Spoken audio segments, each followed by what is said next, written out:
Welcome class pre-9th. It's a subject English here. Lecture number 97. And our topic is unit number 1. From unit number 1, we will do question answers that are given in boxes in your lesson number 1. As we have completed the translation in our previous lesson, we have done that glossary. और बेटा मैंने आपको glossary में ये कहा था कि ये मिडिल कॉलम में आपने मीनिंग्स जो हैं ये उर्दू में लिखने हैं जब तक आप ये वही वर्ड्स हैं डिफ़िकल्ट वर्ड्स जो कि आपके टेक्स्ट में यूज़ किए गए हैं इनकी ट्रांसलेशन आप ऑलरेडी कर चुके हो, इसलिए इनकी मीनिंग्स को लर्न करना और यहाँ पे लिखना कोई भी मुश्किल काम नहीं है।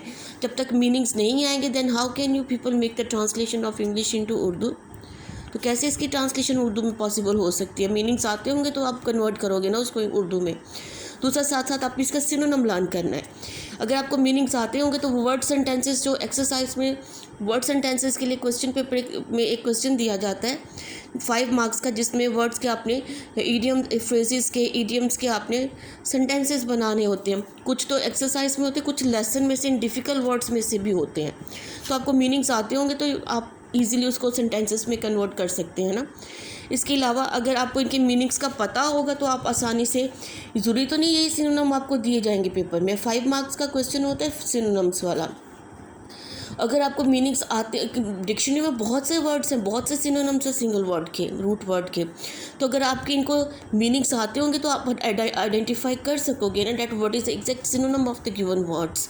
इसलिए मिडिल कॉलम में आप मस्ट लिखें उर्दू में मीनिंग्स और साथ इसको लर्न करें ताकि बाकी क्वेश्चन आप इजीली इसकी मदद से हल कर सको।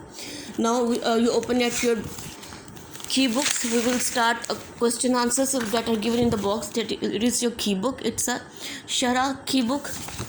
You open it. It's a page number 9. Sorry, not 9. It's a page number 25. From here we will do question answers that are given in the box in your lesson. Look at this. This is the first one question. Where is Makkah situated? कि मक्का कहाँ वाक़या है? Makkah is the holy city of Saudi Arabia. It is situated in Saudi Arabia. It is about 50 miles from the Red Sea. Number 2.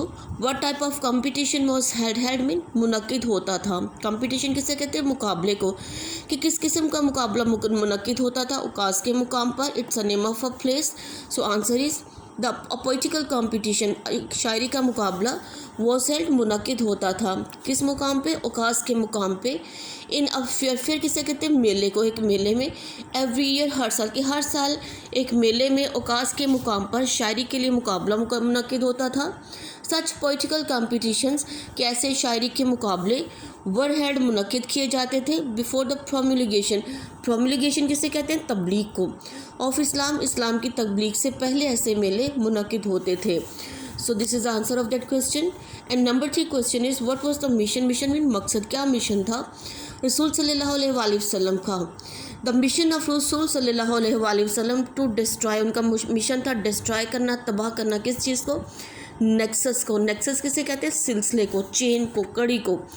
Of superstition, superstition है mean तोहम परस्ती। Ignorance किसे कहते हैं? जहालत को ख़त्म करना। एंड डिसबिलीफ और बदइत्कादी को। तो रसूल सल्लल्लाहु अलैहि वसल्लम का मकसद था इन 3 चीज़ों को ख़त्म करना। Number 1 superstition, number 2 ignorance and number 3 disbelief. He also wanted, वो चाहते थे टू सेट अप कायम करना।